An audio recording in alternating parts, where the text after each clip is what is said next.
Well, welcome, good morning, welcome to another Walk and Talk. And today's topic, what I want to talk about as we walk and talk, is about street preaching and the banning of street preaching. There's a news article in the Daily Telegraph today, something that Christian Concern are picking up on, of a local authority down in Hampshire where they are seeking an injunction against, I think it's against, interestingly, against unknown street preachers. But it's an injunction to limit their activities. And there are things that they're being told that they can't do. There will be restrictions. So restrictions will include the use of loudspeakers. It will also include approaching people to talk to them about controversial issues. They will not be permitted to pray with people unless they've got consent to pray, and they are not to lay hands on people even with consent. And there's some interesting things in that. I'm going to come back to some of those in a moment, and I think it's important that we think through the whole rounded picture. And that means that there are going to be some things that I'm going to potentially say that if you are pro street preaching and if you're concerned about civil liberties, you might not like everything that I'm about to say up front. Okay, so I want to be upfront about that, and to help you with that bit, I want to give you a bit of background about my own involvement in street evangelism. And one of the things to say is that one of the things I do, one of my activities, one of my roles is street evangelism. I would consider that part of my responsibility, part of my gifting. And the reason that I'm involved in street evangelism and other forms of cold contact evangelism as well, that's including door-to-door work, although not had the same opportunity in recent years to do that as I used to when I was in Bearwood. But the reason that I do this is because there's a great emphasis these days on friendship evangelism. I say these days, I think most of my life that's been the emphasis, that most of my adult life, that we evangelize by making friends with people, sharing our lives with them, getting to know them, and finding ways to introduce Jesus in the context of friendship. But two challenges to that. The first challenge is, I'm not sure we're that good at that as Christians. I think we've got a long way to go on that. And we can say friendship evangelism is the way forward, and we shouldn't be doing other forms of evangelism. It becomes an excuse for not doing stuff. We end up doing neither. Secondly, I'm talking about cold contact evangelism generally, all those forms of cold contact evangelism. The reality is that even if we are doing friendship evangelism, most people in our communities are not going to have a friend who is a Christian. And if we rely purely on friendship evangelism, that means that they are unlikely to ever have any contact with the gospel whatsoever. So that's why I favour contact evangelism, cold contact evangelism, not as the only option, but as a necessary part of the mix, if you like.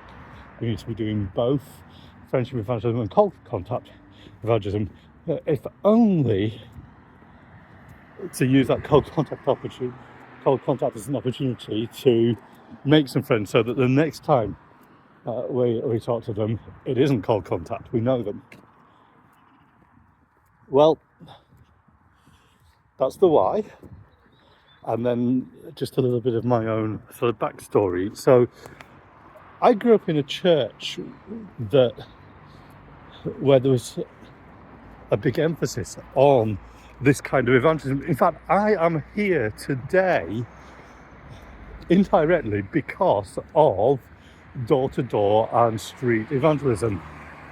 Not when you think, hold on, that your parents are Christians, you became a Christian being brought to church. So what does that mean, Dave? Well, my mum and dad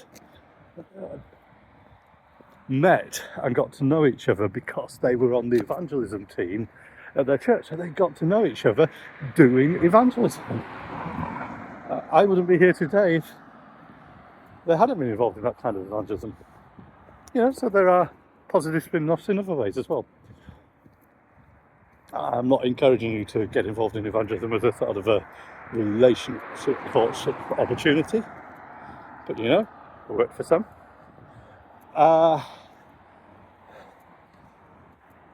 So as I grew up at that church, what that meant is that I would go with my parents sometimes, and even as a child I'd be there when they were doing evangelism. As I got older, I had the opportunity to share a testimony or read a Bible reading for the street preaching team. I went and did some door-to-door work.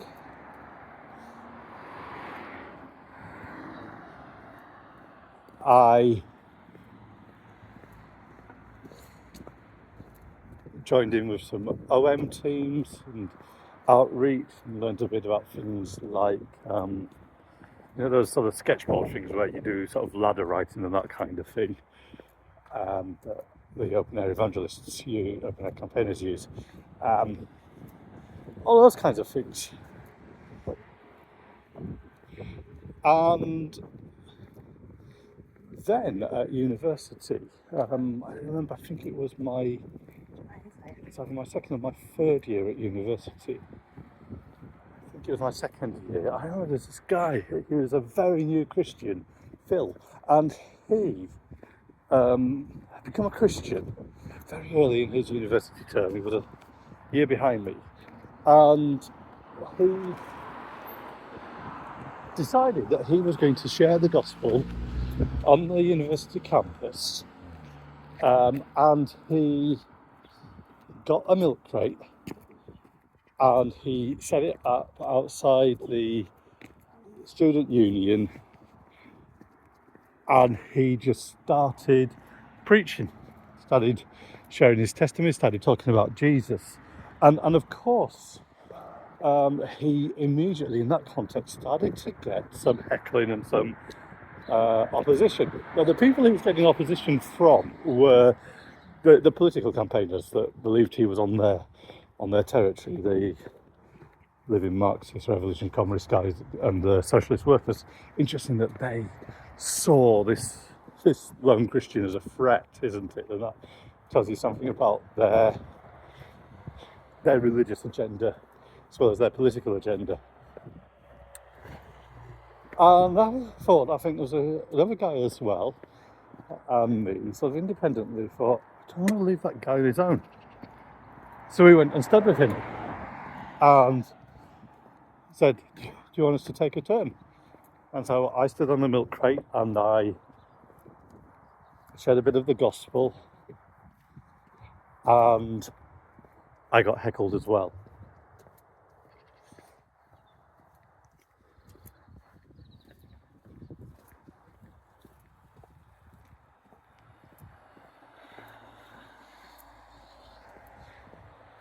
So I've done the street preaching side of things. Now, here's the next bit. My own experience was that in terms of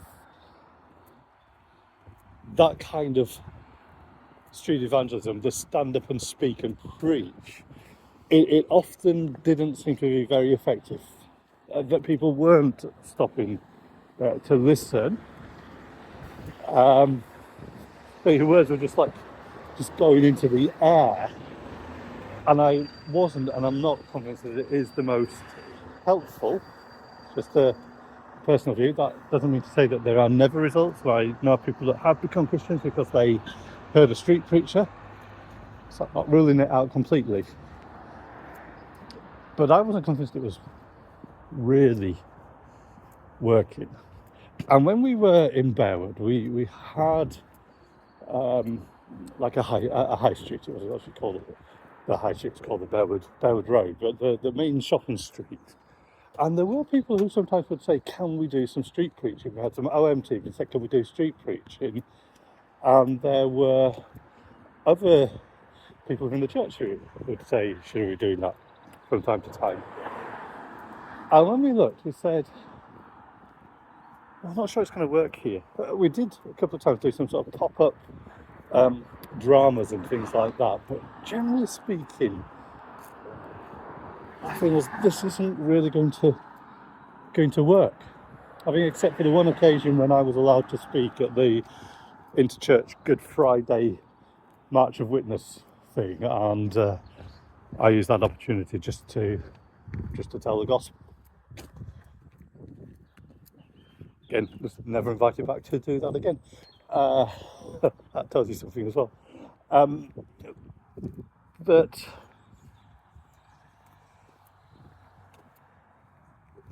there was just a pavement. There wasn't a sort of a wide precinct that people were walking on. So there really wasn't the space to do it. And so the context again meant this is probably not going to work here. Now, that doesn't mean that I was saying no to street evangelism, outdoor evangelism.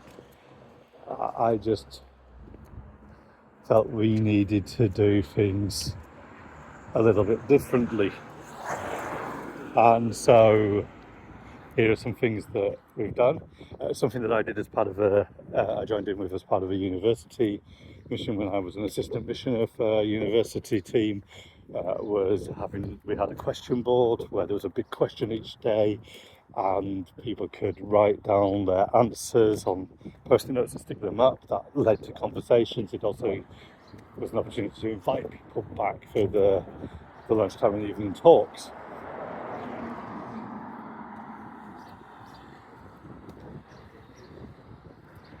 But what I tend to do now, what I've done for a long time, is simply to take a little pack of literature, usually Gospels. I've had a table with books on before, I've done that kind of thing. But yeah, I usually take some Gospels, and I stand somewhere, or I take a walk down the street, and I look for people and I go to them and I just give them a gospel and I say, "This is a free gift for you. It's from the local church here." And then some people say, "No, thank you." Some people say, "Thank you very much, walk on." Other people then start to ask what it is, and we can start to have a little conversation about it. And there's usually some information about the church, maybe about the First Look course that we offer on Faith Roots, some way of getting in touch.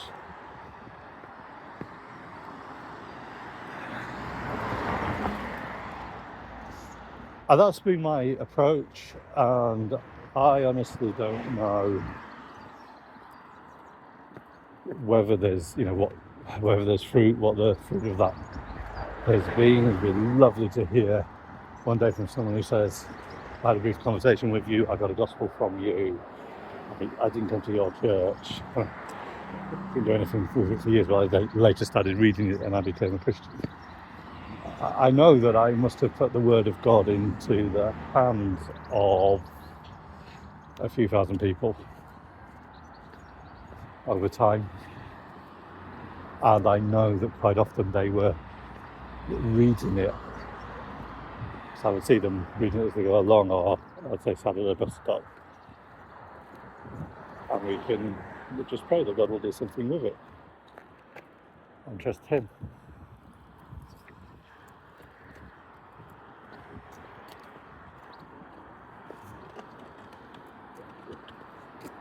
So that's been my approach.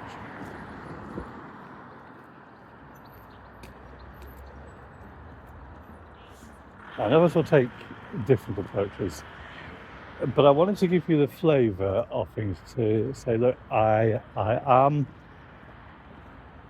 committed to street evangelism. And that's important for us to get as we hear the next bit. Because secondly, I wanted to just raise some challenges for those that are involved in street preaching and some questions to think through before we respond and say, this is persecution, this is opposition, this is about being anti-Christian. Now, there are very clearly some ideological things going on, both in the fact that the local authority wanted to stop certain things happening, and in terms of some of the complaints that they've had from people. So very clearly some of the complaints are around the content of the messages preached, and people have complained that they were offended or that they were scared or that kind of thing. And you can see the ideology behind that. I think first of all that some of the things said will have gone against the ideology of our age, and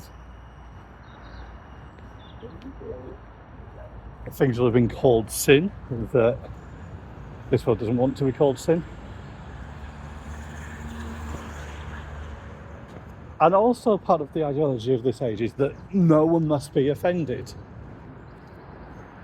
Now, the street preachers themselves, I think some of the pushback in the article from them is, we can't proclaim the gospel of Jesus without causing some offence. And there's some truth in that.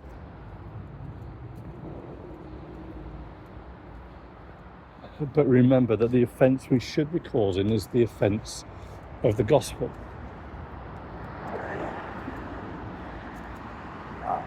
And so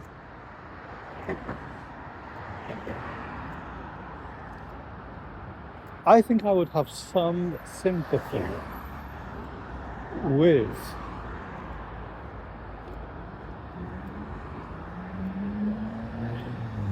the local authority and with the traders in the towns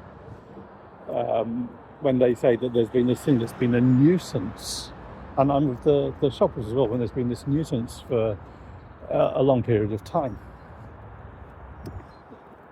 Another little story, some of you may not like my approach here again, but I remember once I'd been into town in Birmingham when I was doing some shopping, probably Christmas shopping, and right outside the doors of Waterstones was a street preacher, but they were just shouting the same phrase at the top of their voice over and over again. And I said to the shop assistant, how is it? This just goes on persistently all the time, and it's just a nuisance. It is just disturbing me while I'm trying to work. Not disturbed by the message, just disturbed by the noise. So I went outside and I said to the person, look, I'm glad you love Jesus, I'm glad you love the gospel, but this is actually not proclaiming the gospel. This is actually just causing a nuisance to the people who are working and shopping here. Could you pause? Could you move away from the door? Could you just think about what and how you're doing? And of course, they took that as opposition. I think they saw me as kind of apostate and compromising and that kind of thing.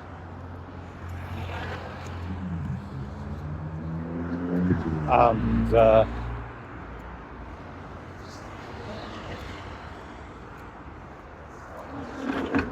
yeah, didn't go well. So I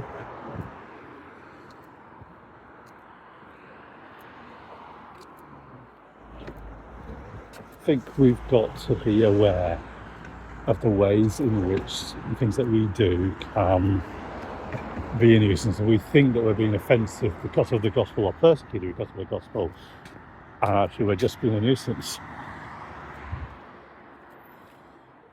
The other thing I do want to raise is this. I think there's been a tendency at times amongst some street preachers to get themselves noticed and known because they have decided on one or two, just one hot topic C, you know which one it is, and that is the thing that they have got to talk about. And they will read something from the King James Bible, and then they will put the emphasis on that particular thing. And look,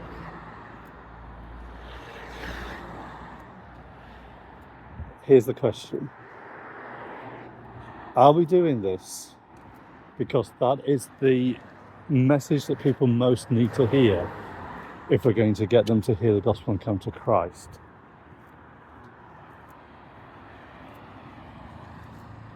Or are we doing that because, in effect, we know it will make us into martyrs, it will get us attention, it will get the police's attention, it will get us in the news?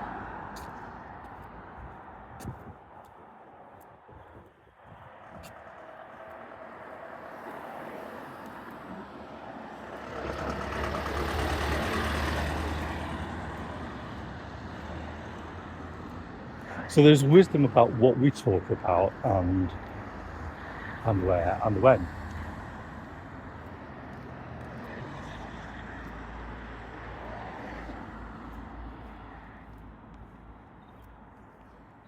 And that leads into just some things to think about practically if you're involved in this kind of evangelism. Here's the first thing. We have got freedom of speech and freedom of religion.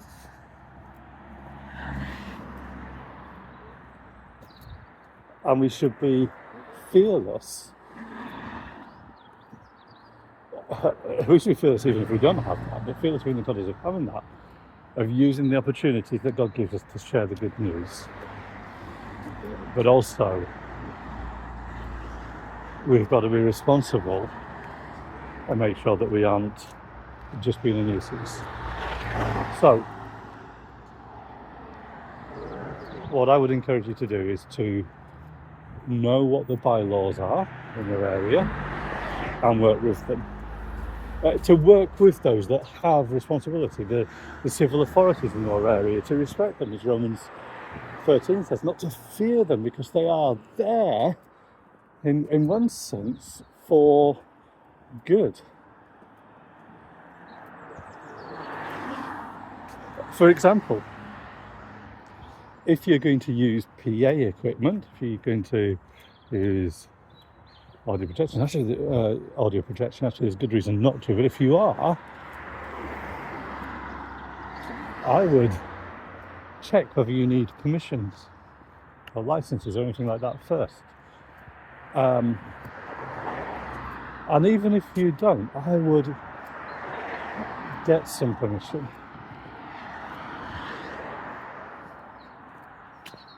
Secondly,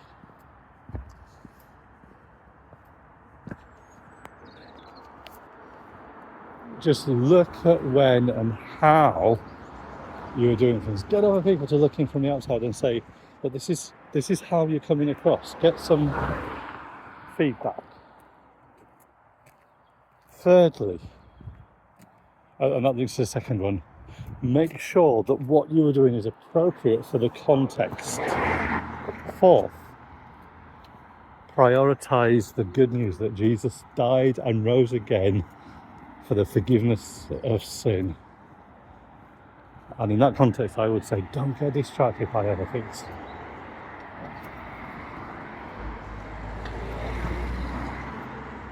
Finally, don't try to make yourself a martyr. Persecution will come to God's people when they speak up for the gospel. We don't need to try and make it happen. And that also means that I would be wary of having this kind of martyr's complex of we are suffering from the gospel and sort of the reaction here. In this particular case, I think if the council are going to get the injunction, move for the injunction, then that needs to be opposed in court. Or challenged in court and fought through. But actually, I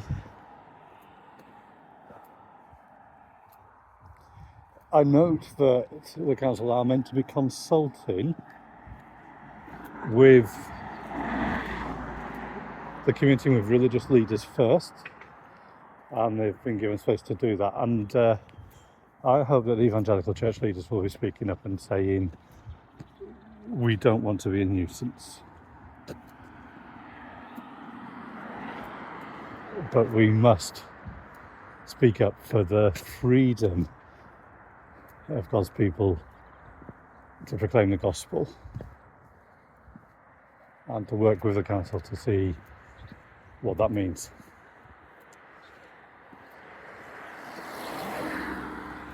I think that means looking carefully at what some of the requests are, whilst I think that there is wisdom in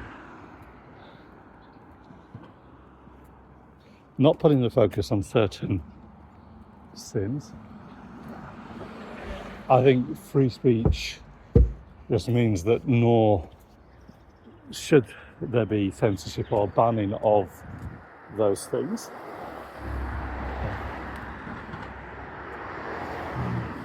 I think the questions around prayer and laying on of hands, that's interesting. Because the wording in the Daily Telegraph article talks about not laying hands on people without, even with their consent. And I think the challenge there is, whilst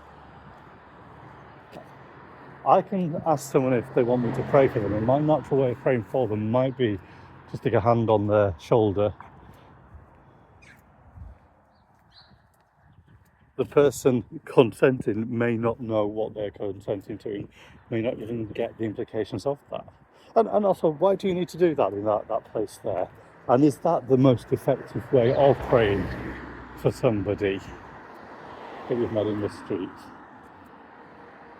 So I think I can understand the restriction there, but there needs to be some care around the reasons for it.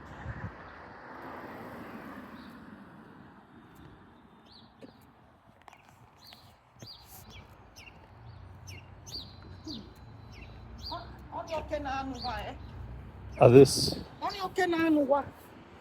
brings us to the big challenge. Should that council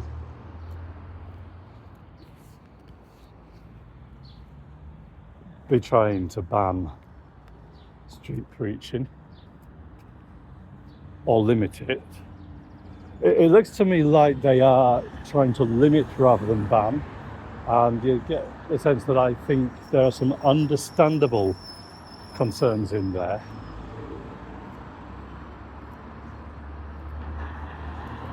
But I would say that their response here is not the right one, and it does have implications, and that's why it does need to be challenged. Well, I hope this one doesn't go through, because it will set the precedent for other local authorities other campaigners, and specifically opponents of the gospel, to see an opportunity that may not be intended here.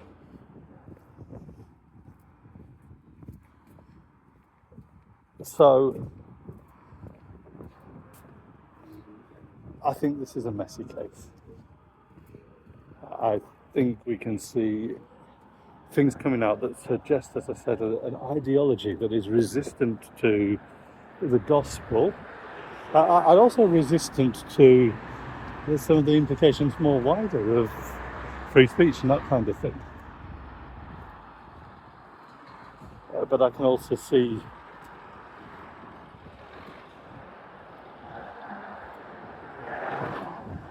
some of the concerns.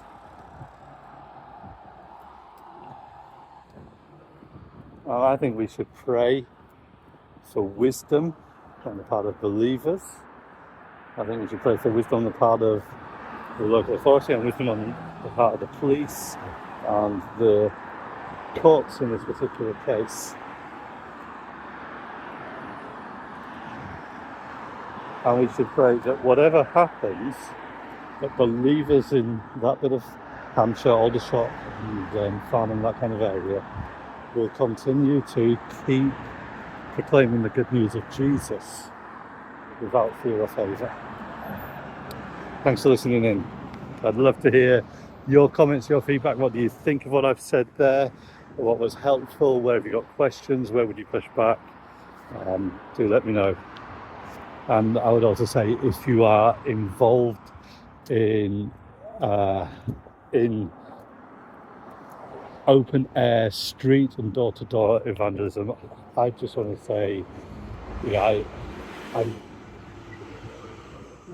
we may use the same tactics and strategies, we may use different ones, we may differ on some things, but I just want to commend you for your commitment to sharing the good news about Jesus, and I'd love to hear from you as well. I'd love to pray for you. God bless you. Take care.